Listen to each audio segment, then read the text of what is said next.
What's up, everybody? I hope you can see pretty good. I got the flash turned on. It's dark outside, so the lighting in where I'm filming this ain't too awful good. So I turned the flash on to hopefully give the video camera some light to be able to focus on things. Looks like it's turning out pretty good, but I got another boot review for you. I figured I would now start reviewing my Thorogood boot collection that I've had for a total of several years now. So I figured I'd start off with the first and original pair of Thorogood boots that I got. I got these for my birthday. Oh, I don't even know how many years ago. But these come from a store called D&D Outfitters. Some of y'all may not have one of those around. It's what that is around where I live. It's kind of like a local Western wear store, and at the time they had they had just become a authorized Thorogood boot dealer, and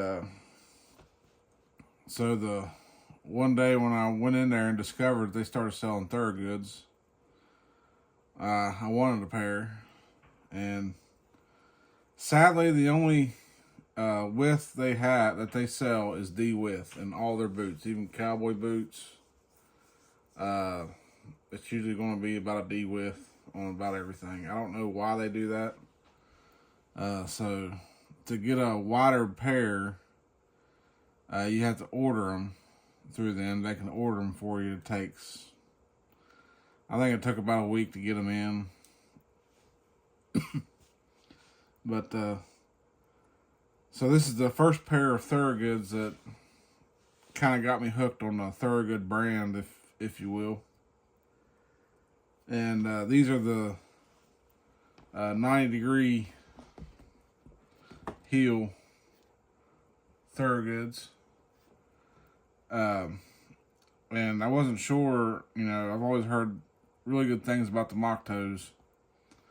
So I figured I'd give me a pair of the mock toes. And I always heard good things about the wedge soles.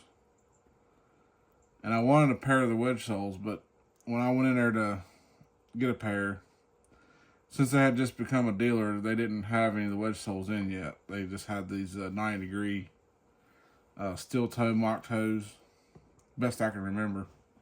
It's been a long time ago. But believe it or not, these still have the original laces from the factory, Thorogood. I have worn these boots many days. I've probably got, I would say, probably around 5 to 6 years of wear on them so far. Of course, I'm not too hard on toes. What I wear these for.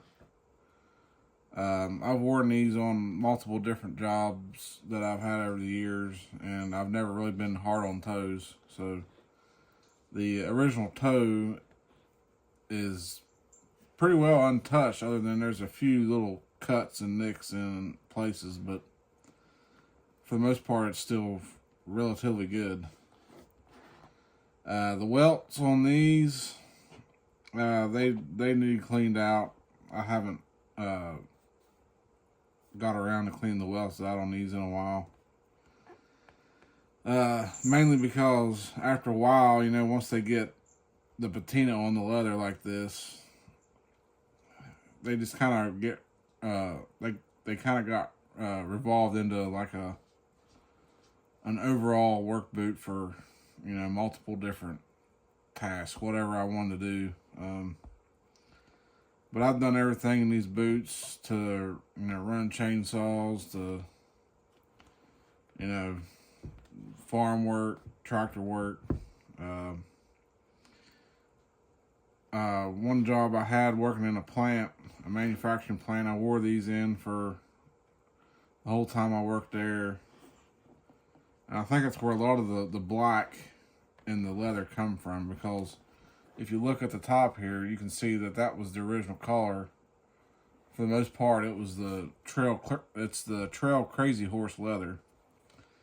And I really like that color leather because over time it develops such a awesome patina. Like, even, you know, down here in the vamp where, you know, most of the abuse to the leather takes place. You know, obviously whatever you're working in, it's going to show up on that. But when you get above the pant line where the bottom of your pants sets, you know, that covers the rest of the boot, over time it just develops this real nice dark patina. And I always liked that about Trail Crazy Horse. And the other pairs of Thorogoods that I have, I'll do a review on one of those too. But I got a pair of the ones in the tobacco leather. It's called tobacco. It's that kind of orangish looking, orangish brown looking colored leather.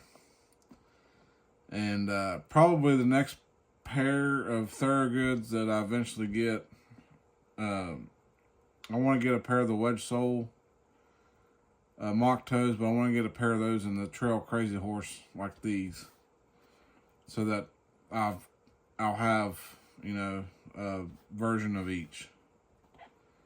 And on the bottom here on the sole, you can kind of see how long the soles last. I mean, there's still a lot of tread left on these. They're right there, just kind of wearing a little bit flat because I tend to walk on the outside of my feet when I walk. I kind of walk on the outsides. But, I mean, as you can see, I don't really drag my heels that much. Very minimal heel drag. I mean, there's a little bit right there, but that could be just probably one in every 100 steps that I take. I usually, you know, I might drag my feet like once, but not nothing much at all.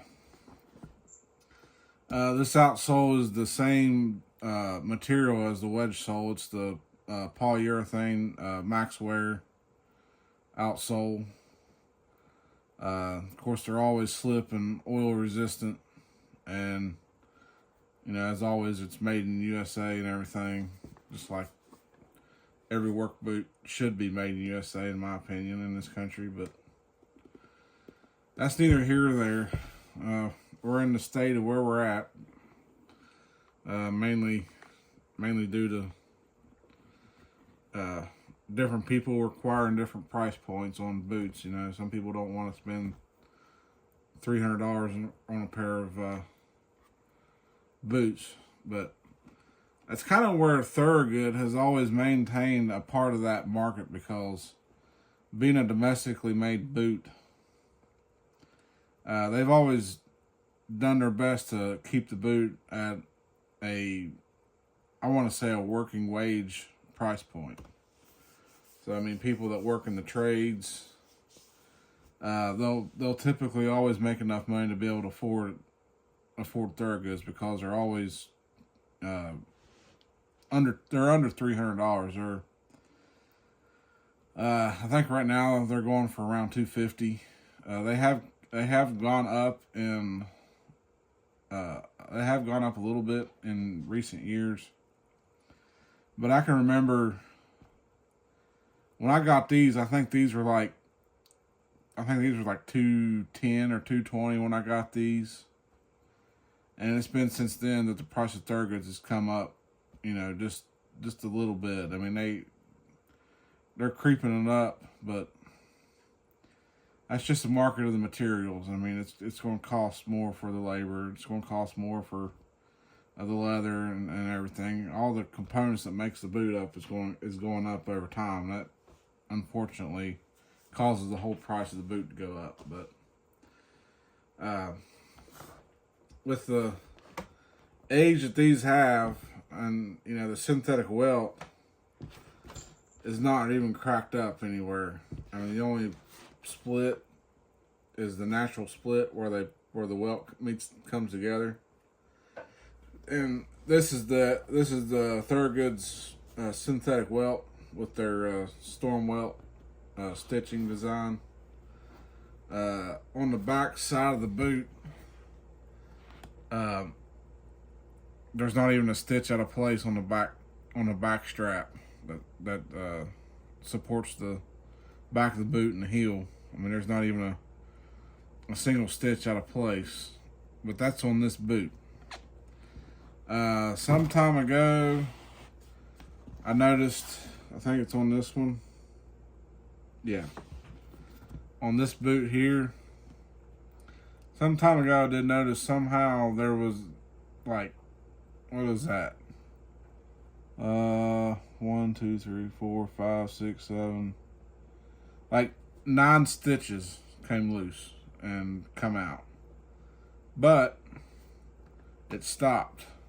So it never kept on going and running down the rest of the way or kept going up. It just, the 9 stitches popped loose and it just stopped. So the only thing I can think of that might cause that is just the natural movement of your foot, where your ankle is flexing from doing different things that you're doing. The natural movement of your foot is going to cause, you know, obviously the boot to flex in this area. And the only thing I can think of is the repeated, you know, moving back and forth like this eventually popped a stitch loose, and then it traveled a little ways down, but it stopped. So I'm not worried about that. I mean, that had to have happened years ago, and it's never gotten worse. So I'm not worried about that part. That's why they double stitch them on the back, because you know, if one section fails, you always got backup row to, you know, to keep everything together. The common problems on these, a lot of people have noticed that, you know, on Thorogoods, a lot of times you'll get stitching that pops loose right around here, and this counter will start lifting up away from the vamp over time. And I think a lot of that is due to long periods of, you know, kneeling down your knee, and you got the boot in a hard flex. You know, over the years of doing that, depending on what job you do, and they've always known, people's always known that to kind of come up and lift up a little bit. But Thorogood uses the Puritan chain stitch on the seam, just like Red Wing does. So this seam here usually never fails. I don't think I've ever seen anybody have this main vamp seam fail. And I've seen some people will get this stitch right here on the end as it comes up. They'll get some of the stitching kind of walk back out a little bit, but you can get these completely repaired. So if you don't choose to do that, they're at a price point that, you know, people can just replace the boot entirely itself. If you want to go through a break-in period again, which the break-in on these wasn't bad at all. Probably one of the easier boots that I've had to break in. And I think they may have been 3 days tops break in on these. And these are super comfortable. I mean, they're like wearing sneakers on your feet, just They're taller and they got a steel toe cap under them. But this is an unlined boot, and down inside the boot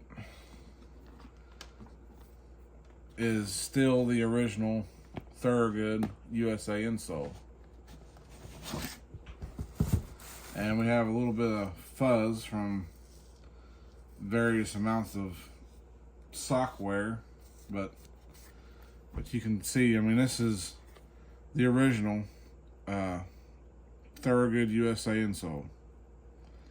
Now, I don't know what they do with these, how they make them, but this insole will last the life of the boot, and probably beyond. I've seen guys wear Thorogoods out completely and take these insoles out and put them in another pair of boots just so they can keep wearing this insole. They are kind of dirty, but they do live a life inside of a boot. So I mean, they're not going to stay the cleanest, but I don't know how they do it, because this has got to be, 7 years, probably 5 at the most of wear on this insole, and it's not worn through anywhere. I mean, there's a little tiny piece right here that's started to come up. It probably did at some point and disappeared. But yeah, these are the factory insoles that's lived in these boots for, at least 5 years. Like I said, I don't know how they do it. I mean, that's insane. I gotta unlace these so I can get that insole back down in there.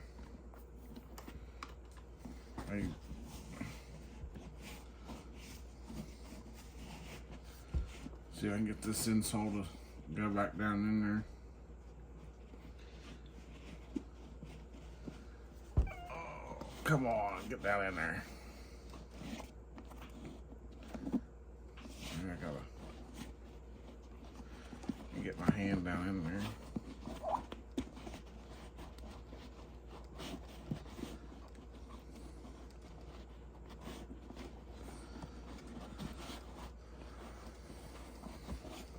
There, I think I got it. Yep. That's the only thing that sucks about putting them down in there, is those shock absorption pads they have on the bottom side, they're like rubber, really sticky rubber. So when you're trying to put them back down there, they just want to grip on every inch of the main insole of the boot, trying to go down in there. But factory laces, factory insole, factory outsole, every stitch, minus that 9 that popped loose on that one boot.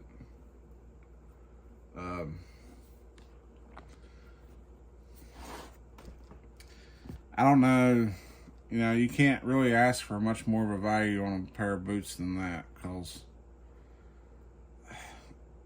for what they cost, I've definitely gotten my money's worth out of them by this point, and they're not showing any signs of giving up. I've even had these boots swamped in mud and water before, and they're not a waterproof boot. I mean, you can tell they're just a regular unlined boot. And of course, I always cleaned them off and reconditioned the leather after I would swamp them, because I did wear these riding fuller one time, and I got them swamped in mud. But I was adamant about obviously washing them off and getting the leather reconditioned, because that mud will dry leather out like it's nobody's business. Leather and concrete. So I mean, yeah, obviously depending on the trade you do, I mean, obviously guys can wear through these faster. Obviously if you weld, these laces are not going to hold up to to welding. I mean, the welding sparks and slag will burn these laces up instantly almost. So, I mean, those guys are going to wear a Wellington style boot anyways. Probably even farther than that, a Wellington boot that's metatarsal guard as well as steel toe, because you can't have, steel falling on your metatarsal part of your foot and crushing those bones. But overall, I mean, these has been a real solid boot. I mean, this is the factory eyelets, and they've been in here so long. I don't know if you can tell, but they've been in here so long they're actually starting to turn green from, corrosion. Like I said, I have had these swamped before, so that's probably where a lot of the corrosions come from. Is just, having them swamped in mud and water and stuff. But the eyelets, or the speed hooks, I don't know if you can tell, but these speed hooks, these are the factory ones. Not a single one is pulled out. These are all the old school Thorogood solid brass machine speed hooks, which is what they all should have. And right there is the proof that that's why they should stick with them, because they just hold up and they last. I mean, they're worn. They're no longer yellow. They've been worn, shiny from just the wear. But none of them has turned. None of them has pulled loose. Eyelets haven't pulled loose. The leather hasn't failed anywhere. I mean, I've got a little bit of cracking going on across the toes, but that's just from wear. I mean, it's not even cracked to the point that it's falling apart. It's just a crease crack is about all it is. The mock toe stitching is all still nice and solid in there. None of that's failed.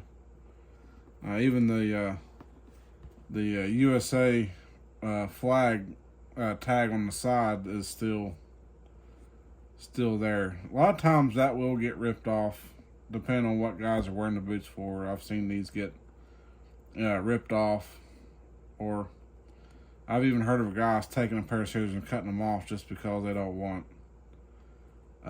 little things like this on their boots. They're just kind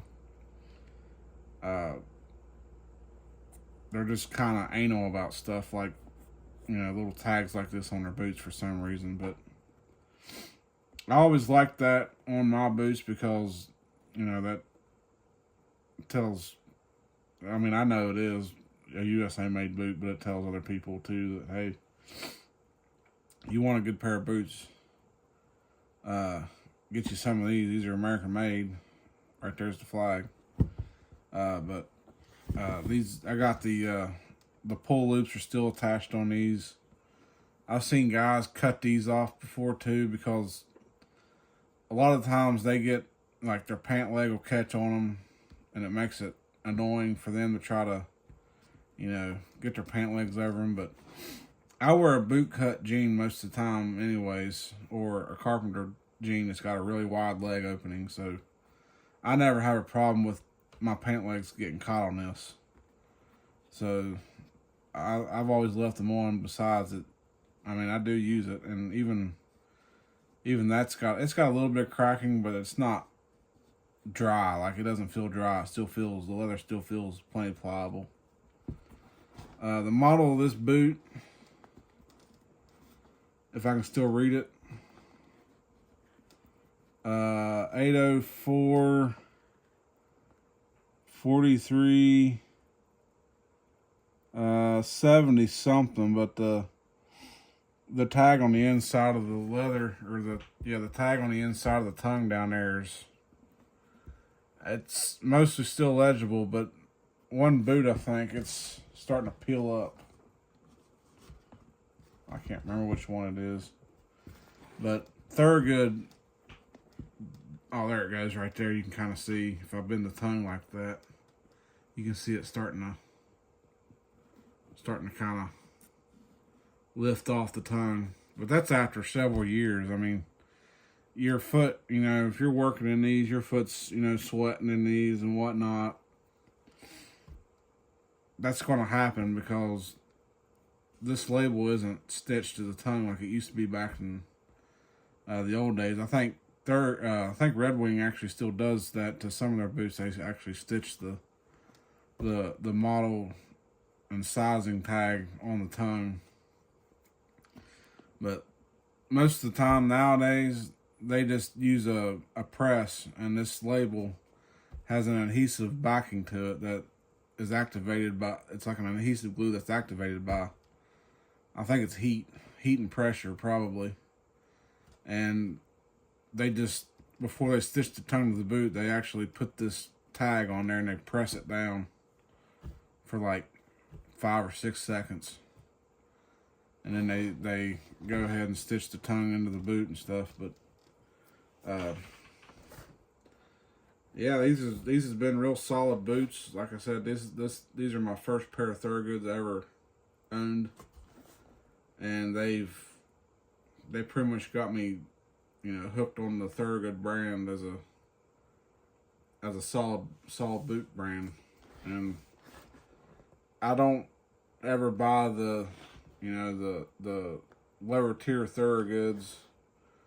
They have, you know, Thorogood, obviously they make boots that are made in China, because, you know, some people with lower budgets, they can still get a name brand boot, but it's going to be made in China instead of made in USA. So that's, I think those are around probably around $120 to $150. I think I've seen some of the imported Thorogood logger boots that they have. I think I've seen those be as high as around $180, just because of the amount of material that's used, because obviously they got that big thick, you know, logger outsole, and a lot of them are 10 inches tall instead of 8 inches, so you've got more leather and stuff. But they, you know, $180 for that logger, you know, it's probably not a bad deal, and it probably lasts a long time. But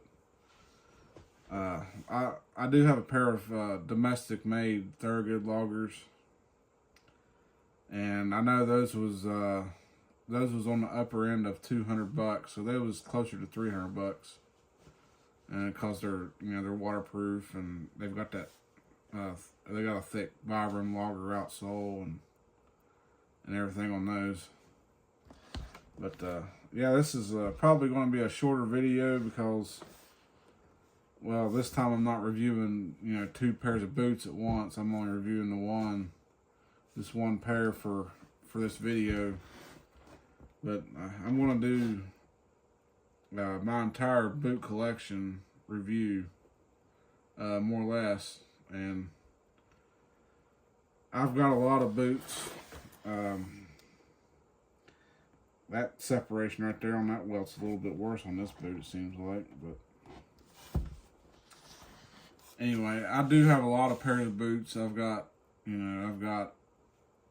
Thorogoods, Red Wings. I just got them Duraderos, so I already did those. I even got a pair of Pacific Northwest brand boots. They're whites. They're white smoke jumpers. I'll do those. Those are my first Pacific Northwest made boots, and I'll wear those sometimes too, but where they're not steel toe, I can't, you know, obviously I can't do everything in them. But I found those on, where did I find those at? eBay, I believe. I found those on eBay, and they were brand new on eBay for $400, and normally they're usually between 5 and 6, depending on the options you get. So I got those for $200 cheap. Might as well say $200 cheaper than what they normally range at. So that was a pretty good. I think that was a pretty good buy. I mean, The thing with the Pacific Northwest boots, I know a lot of people, may not be familiar with them. I know a lot of guys are, and they seem to be, recently, they seem to be catching on with, in popularity with people that are not only boot collectors like me, and they wear boots to work in, but they also make a few boots that are, more of a fashion type boot. I'm not really too big into wearing boots as a fashion statement. I believe boots, work boots in general are a tool that you wear because they help support your body and they protect your body and your toes from obviously on-site accidents and stuff. But to me, work boots are a tool, and that's why a lot of my boots that I have in my collection, that I wear the most, they're not going to look like they're in mint condition. They're not going to be perfectly clean. They're not going to be perfectly, not very well worn. They still look brand new. And I don't really have a lot of boots like that. I mean, those Duraderos that I just got are probably going to be the closest thing to that because I just got them and they're brand new and I haven't really put much time in them yet. But let's see. Oh, I got a couple pairs of Justin work boots. I've got, let's see. I'm trying to think of all the ones I got. I got a pair of the Danner U.S. Marine Corps wrap boots. I did do a review on those when I got them. I done an unboxing of those, and they seem to have done that video done pretty well. A lot of people seem to like that video, but those are they're normally a Marine Corps issued boot. At least they was at one time. I think the Marine Corps may have changed to a different style boot. I mean, they change stuff in the military like people change underwear. So I mean it don't mean that the boots was bad or they didn't hold up. It just it's just the way the military does. They change stuff. Sometimes they lose the contracts from companies to make that boot, and if nobody picks up the contract, then they have to change to a different style boot from somebody else.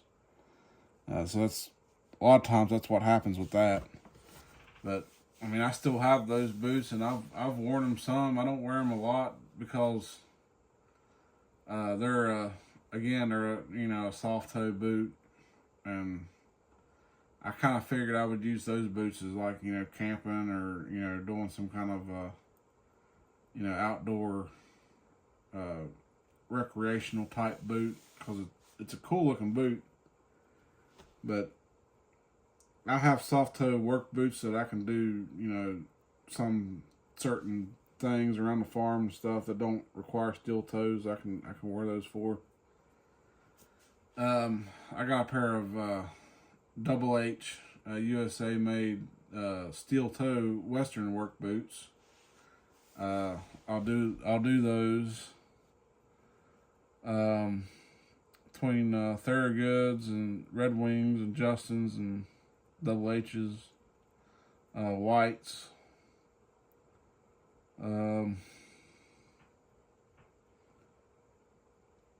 I think that's about all the brands that I have. I've typically I think I have about all the more well known brands. I mean, I don't have any Danners. I know Danners are pretty popular, but I don't have any of the domestic made Danners. They make a pretty good boot too. I've heard a lot of good things about Danners.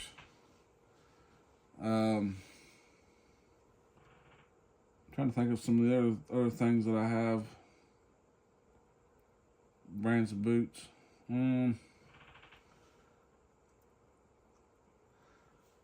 Tried to get a pair of Nick's Pacific Northwest made boots.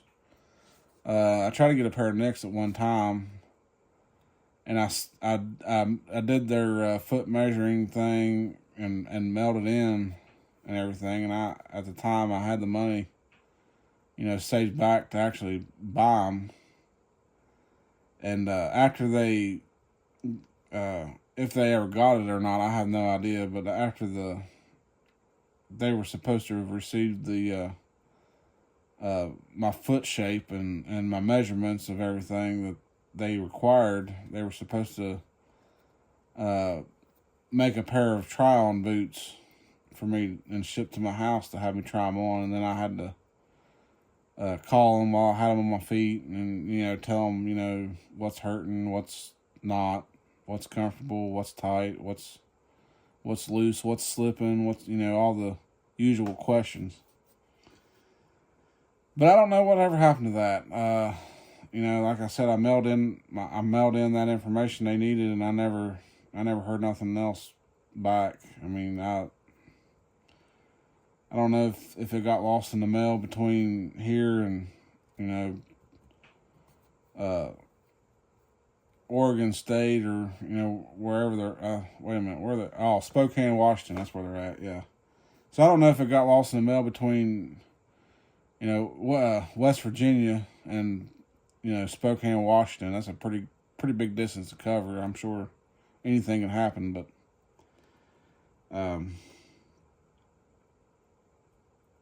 so I don't know where those went. That's kind of always been a mystery. That's been a few years back that I did that, but so yeah, between the those brands that I have, I mean, I'm gonna be doing them all. I've got, I think, 7 pairs of Thorogoods and 8 pairs of Red Wings, 1 pair of the Double H's, 1 pair of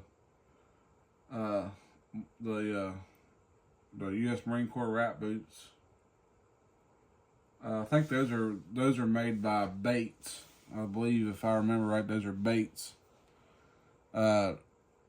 Danner did also make that boot too. Danner had the contract too, and some of them were Danner's, but the ones I found were made by Bates. And then the Justins. The Justin boots that I have are the what are those things called?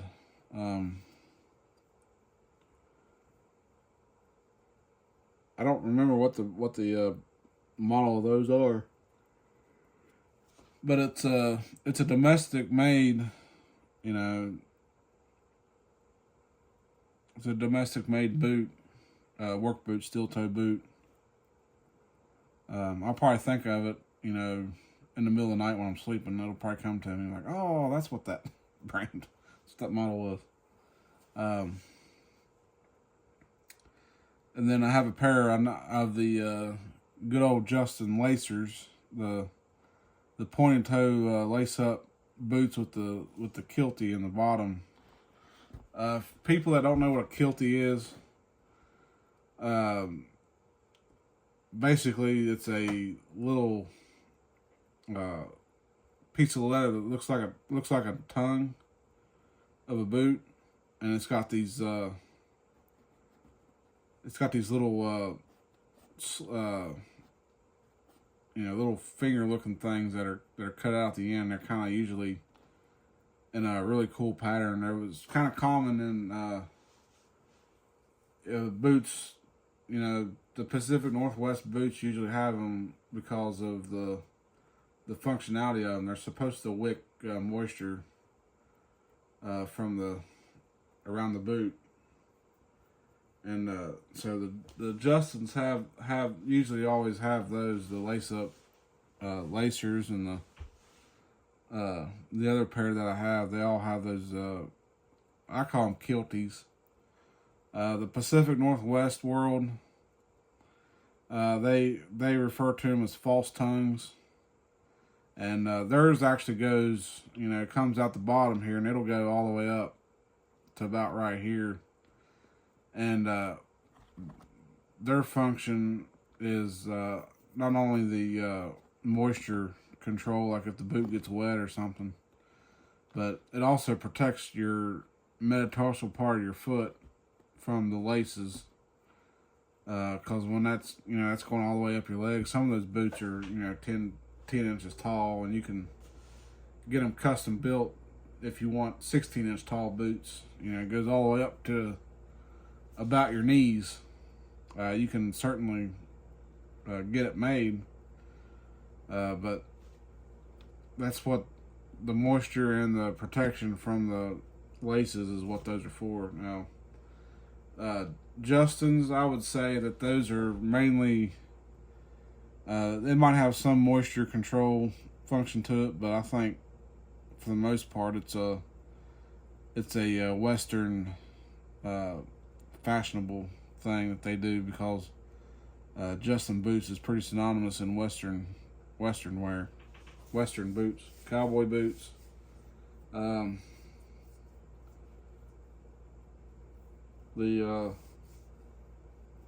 do have I do have one pair of Chippewa boots I've had over there. I've had those things for years too, and I wear them on occasion. I don't wear them every day just because it's also a soft toe boot.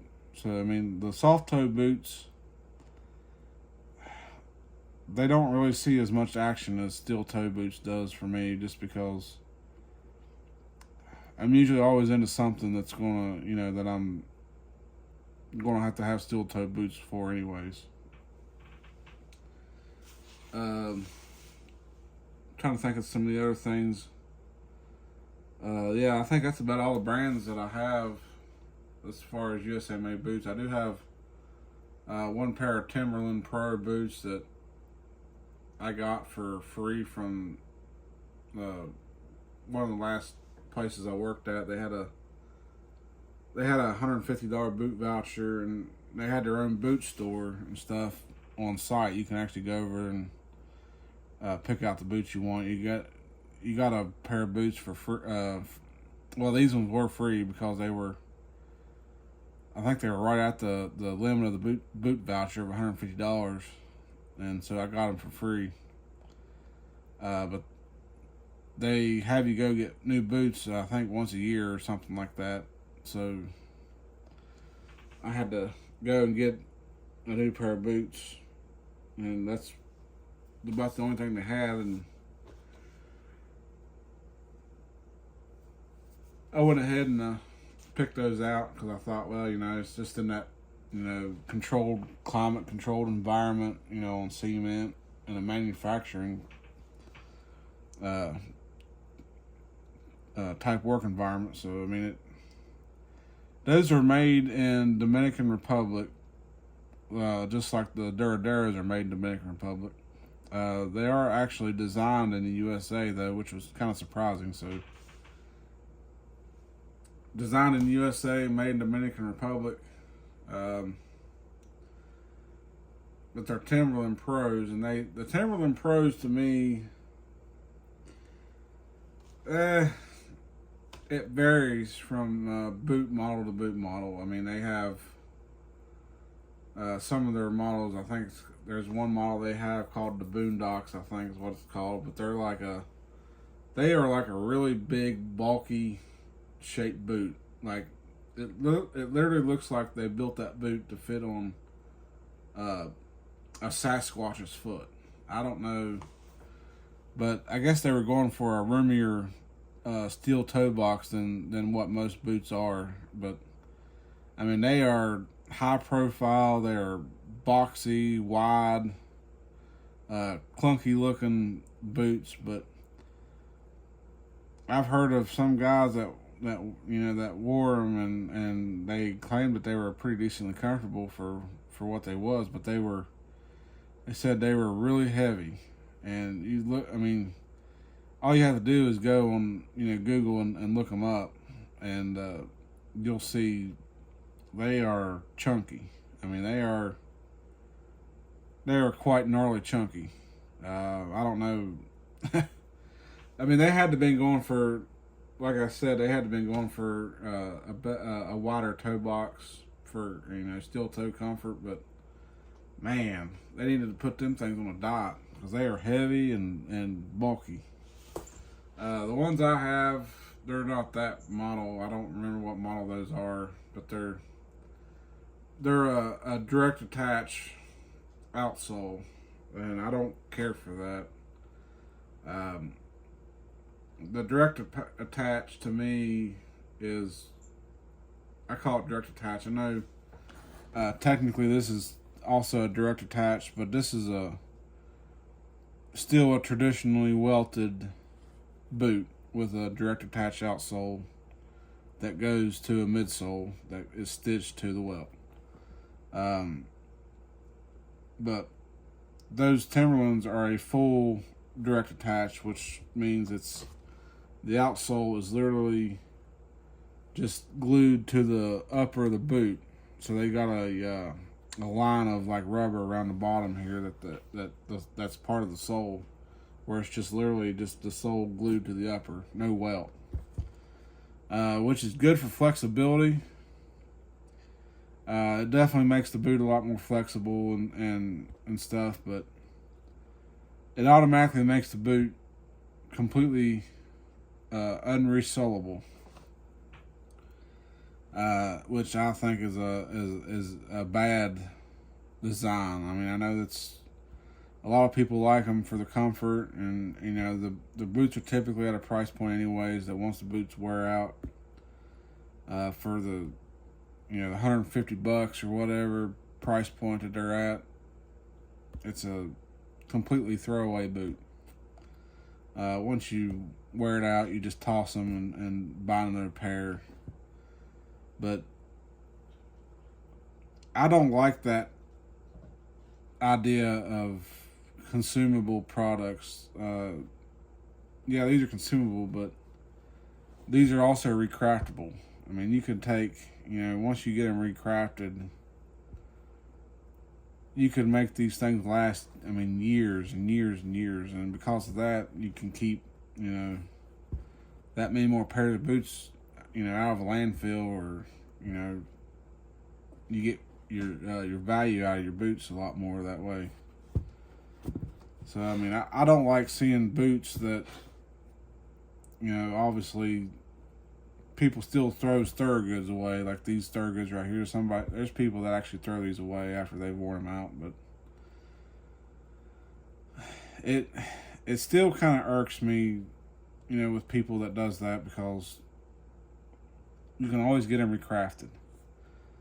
Even if you want to buy a new pair of boots, just because you don't want to wait the turnaround time to send them to a Thorogood and get them rebuilt and then send them back. But you can keep them and you can do it later. You can, even if the sole's worn out plumb off of them, the vamp and the toe area is just completely shot on them. That's the beauty of leather, is you can cut the stitches out of it, and you can put new leather in and stitch it back together. You can put new soles on. And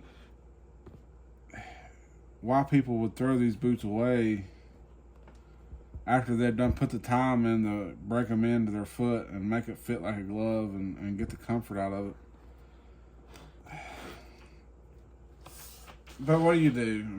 That's just the way some people are.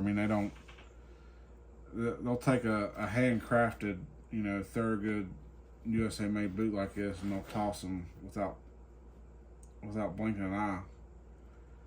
And I don't know, even if you've worn them for 10 years or so, yeah, you got your money's worth out of them, but you always have that option. You keep this upper in good shape, you can always have the thing recrafted, and you can get a second life out of them. And as far as I know, the stitching holes don't ever wear out. You can always get them, keep getting them rebuilt. Eventually you are going to have the money, getting them rebuilt.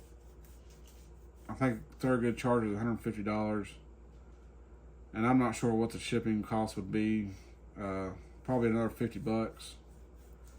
So you're looking at almost the price of a new pair of boots anyways. But it's just the throwaway society that we've become in our new world of doing things.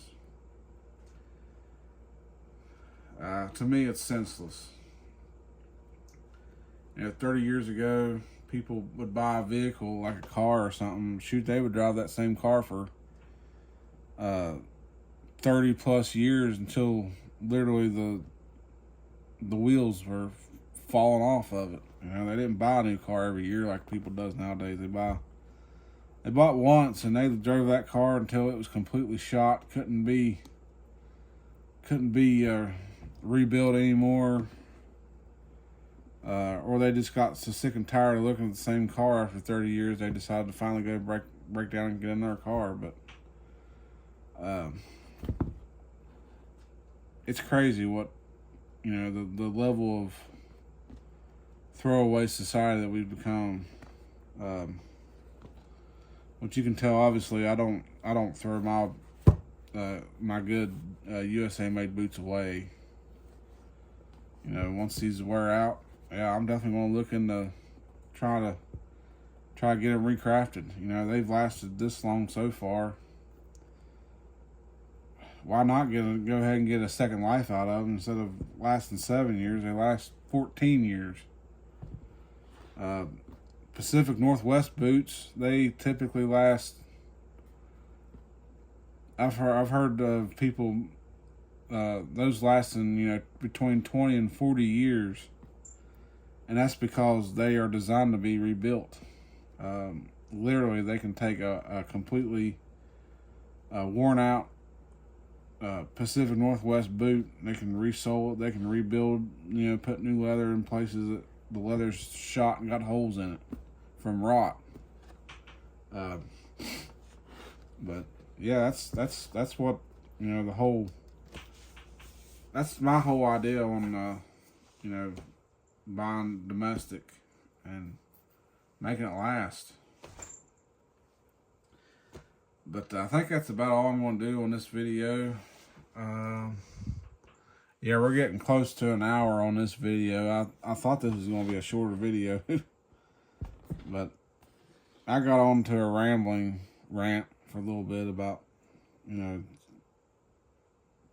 my stance on stuff. But I'll go ahead and end the video since I've pretty much talked all about these boots. Like I said, these were my first pair of Thorogood, and this is what got me hooked on the brand.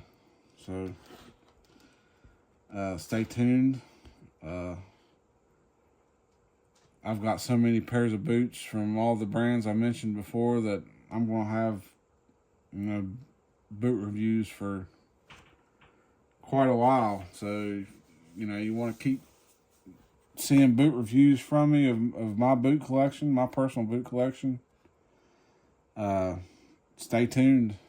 There's going to be so much more coming down the pipeline. Don't forget to like, comment, and subscribe if you haven't done that already. That way you don't miss anything. You don't miss any more boot reviews or any of my other hobby reviews that I do. Typically I'm doing something all the time, and whether it's going to mud bogs to, I was at the county fair and done the tractor pulls, stuff around here on the farm on the tractor or whatever we got going on. There's always something I'm doing that's, hobby related. So yeah, you want to see all that stuff, comment or see all that stuff, subscribe and then like and comment. I enjoy making this content for y'all. I know I'm not a professional at this. I know there's a lot of people that have a lot of editing tools and stuff and big computers to, make their videos really professional looking and stuff. I'm not quite to that level yet. I don't have, I don't obviously have none of that stuff. But, one of these days, I hope I get to the point where I can, afford to buy all that stuff and get my videos to that level. But for now, you'll just have to bear with me. I'm doing what I can. But alrighty, we'll see you in the next one. Later.